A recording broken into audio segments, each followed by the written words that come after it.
कहानी की शुरुआत में देखते हैं एक होटल के अंदर हमारी में लीड हीरोइन सो रही होती है। हमारी में लीड हीरोइन का नाम होता है लू रावाओ। लू रावाओ सोते हुए बोलती है, शाओक्सियू मत जाओ। लू रावाओ नींद से जगने के बाद बोलती है, मैं कहाँ हूँ।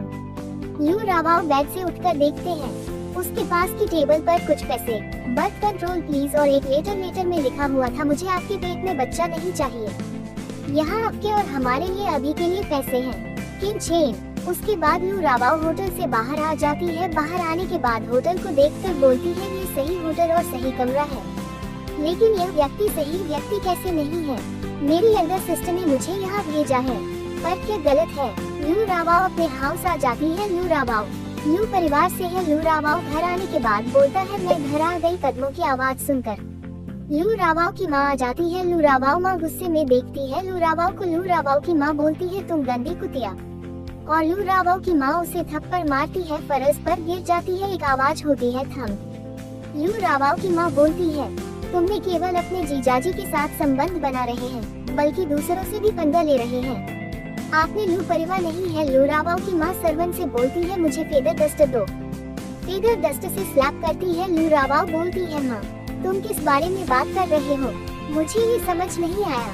लू रावाओ की माँ बोलती है, आपने झेरू को संदेश भेजा है, तुम्हारी हिम्मत कैसे हुई इससे दूर जाने की। मुझे माँ कहना बंद करो, आपने मुझे बीमार कर दिया। मैं उस समय नर्म था और मैं तुम्हें वापस लाने के लिए यूएन से सहमत था। लू रावाओ बोलती है, क्या। लू रावाओ के दादाजी आकर बोलते हैं, इसे बंद करो सुनी, यदि आपके चेहरे पर चोट लग जाती है तो हम सॉन परिवार को कैसे समझा सकते हैं। लू रावाओ की माँ बोलती है, पिताजी जैसा कि आप देख सकते हैं ये कुतिया एक कृतघ्न है, आप जानते हैं कि इतने वर्षों तक मैंने उसके साथ कैसा व्यवहार किया है। दादाजी बोलते हैं, लेकिन देखो उसने क्या किया है। यदि शाओक्सियू इसके लिए जिम्मेदार होने को तैयार नहीं होता तो मैं। लू रावाओ की माँ रोते हुए बोलती है, छिरू मेरी बेचारी छिरू। लू रावाओ रोते हुए बोलती है, माँ आप किस बारे में बात कर रही हैं? मैं अब छोटी बच्ची नहीं हूँ शाओक्सियू। शाओक्सियू दादाजी गुस्से में बोलते हैं, आप उसे शाओक्सियू नहीं कह सकते, वह आपका जीजा है।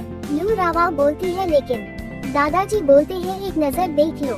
दादाजी लू रावाओ के ऊपर कुछ फोटो फेंक देते हैं। जब लू रावाओ देखती है तो हैरान हो जाती है। उसके बाद दादाजी शाओक्सियू के मोबाइल में लू रावाओ के मैसेज दिखाते हैं। दादाजी बोलते हैं, और देखिए कि आपने शाओक्सियू को क्या भेजा है। लू रावाओ मैसेज पढ़ती है, उसमें लिखा हुआ है, शाओक्सियू मैं तुम्हें अपनी एल्डर सिस्टर से भी अधिक पसंद करता हूँ। शाओक्सियू मुझे तुम्हारे मेरी एल्डर सिस्टर के साथ रहने पर कोई आपत्ति नहीं है, यदि आप चाहें तो मैं आपके साथ रहने को तैयार हूँ। शाओक्सियू लू रावाओ बोलती है, नहीं ये सच नहीं है, मुझे शाओक्सियू के मेरी एल्डर सिस्टर के साथ होने के बारे में भी नहीं पता, मैं उसे ऐसे संदेश कैसे भेज सकता हूँ। दादाजी गुस्से में बोलते हैं, आपको स्वयं को समझाने की आवश्यकता नहीं है। झेरू एक बहुत अच्छे व्यवहार वाली लड़की है, वह कभी भी किसी पुरुष को आकर्षित करने की कोशिश नहीं करेगी। खैर मेरा मतलब यह नहीं था कि तुम मेरी पोती नहीं हो। सिटी साउथ में सॉन परिवार आज प्रपोज करने आया, मैंने उन्हें अगले सप्ताह आपके लिए शादी आयोजित करने के लिए हाँ कहा। लू रावाओ बोलती है, लेकिन चू शाओक्सियू मुझे पसंद करता है, उसने मुझे बताया। लेकिन दादाजी बोलते हैं, इसमें कोई परंतु नहीं है।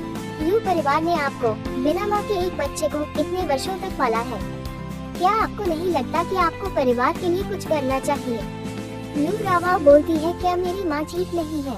दादाजी बोलते हैं, हम क्या तुम्हें लगता है कि वो तुम्हारी माँ है। असली ले आपकी असली माँ एक बारगल है, जिसकी मृत्यु 20 वर्ष से भी अधिक समय पहले हो गई थी। यहीं पर हम लोग जान पाते हैं लू रावाओ की माँ स्टेप मदर है। वहीं पर हम देखते हैं लू रावाओ के फादर को जो बोल रहे होते हैं, मुझे पता है तुमने जो कुछ भी किया है, बिल्कुल अपनी बेशर्म माँ की तरह आप हमेशा परिवार के लिए कुछ न कुछ अपमानजनक लेकर आती हैं। कोई व्यक्ति उसे उसके कमरे में वापस लाओ, मैं उसे अब और नहीं देखना चाहता। लू रावाओ को रूम के अंदर धकेल देना। लू रावाओ फर्श पर की जाती है। सर्वेंट वन बोलती है, हमारा भगवान बहुत निर्दयी है, मैं विश्वास नहीं कर सकता कि वह अपनी दूसरी बेटी की शादी एक 70 वर्षीय व्यक्ति से करने जा रहा है, एक ऐसा व्यक्ति जो किसी भी समय मरने वाला है। सर्वेंट दो बोलती है, आप क्या जानते हैं, व्यापार में इसे दुर्भाग्य को दूर भगाने वाली शादी कहा जाता है।